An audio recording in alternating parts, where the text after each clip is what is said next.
nous sommes conscients que pour développer le pays, il faut mettre l'accent sur le capital humain. Nous sommes d'accord sur ce principe-là. Le PSE le figure de façon très claire.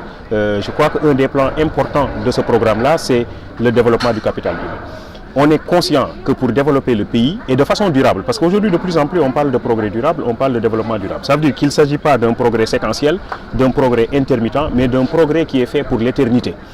Mais pour que cela soit possible, il faut précisément que les enfants soient bien préparés, qu'ils soient bien éduqués, qu'ils soient bien instruits et qu'on s'assure que demain, on lègue le pays entre des mains d'individus suffisamment préparés, suffisamment experts pour continuer le relais.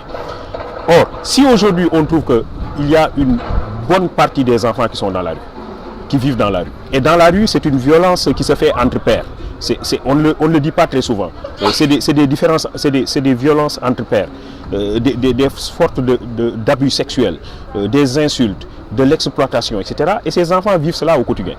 Alors ces enfants-là, s'ils grandissent, qu'est-ce qu'ils vont devenir pour le pays? Il me semble que c'est une véritable bombe à retardement. Parce qu'aujourd'hui, on parle de délinquance en milieu urbain, on parle de chômage, on parle d'agression en milieu urbain.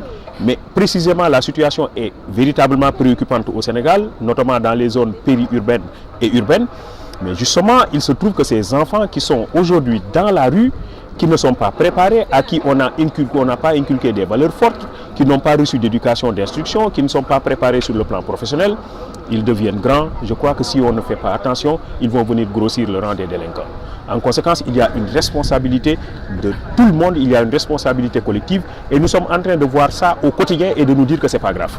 Alors tout se passe comme si aujourd'hui, rien ne se passe parce que les enfants sont là, ils ne sont pas encore peut-être trop dangereux pour la communauté, mais dans 10 ans, dans 15 ans, dans 20 ans, qu'est-ce qui va se produire? Une communauté qui veut se développer avec une bonne partie de sa population qui n'est pas préparée, qui n'est pas éduquée, qui n'est pas instruite, qui n'est pas formée, il y a un problème. Je crois qu'il va falloir être un peu plus cohérent avec nous-mêmes en nous disant que le sort des enfants, ce n'est pas d'être dans la... Tout à l'heure dans votre exposé, vous parlez de la période des législatives, à savoir que c'est la période fructueuse pour les mendiants. Est-ce que vous pouvez revenir sur ça? Oui, en fait, Aminata Sow Fall a écrit dans La Grève des Batous que la société sénégalaise elle-même a besoin de mendiants. C'est-à-dire que quand nous avons un projet, nous allons toujours voir un marabout qui nous demande de donner à l'aumône telle ou telle autre chose. Et alors nous cherchons le mendiant à qui donner l'aumône.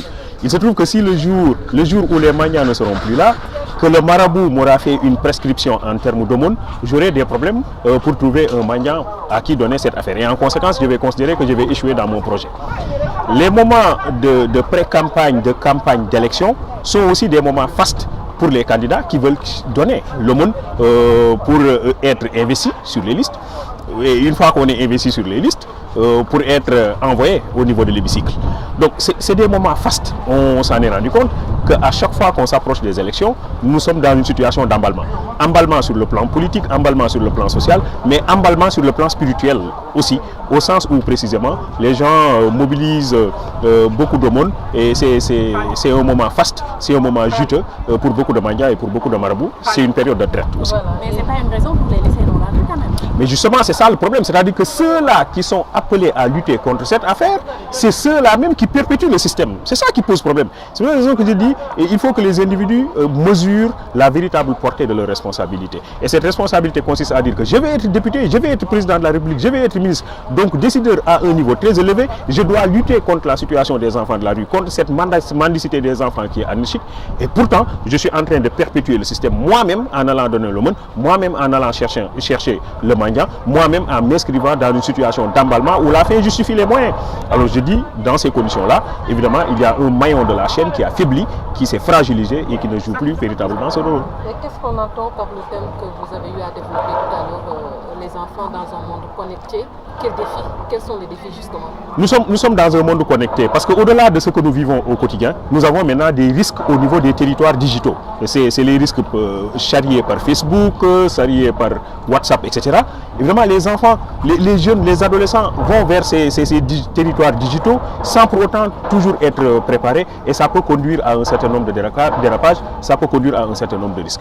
Donc tout ça participe de l'éducation et de la préparation de l'enfant. La famille doit jouer le rôle premier, la communauté doit continuer et l'État doit encadrer toute cette affaire. Il se trouve évidemment qu'il me semble que dans bien des cas, ces différents segments ne jouent pas le rôle et les enfants sont plus ou moins laissés pour compte, livrés à eux-mêmes, avec beaucoup de dangers au niveau de ces territoires digitaux vers lesquels ils déferlent avec un enthousiasme certain.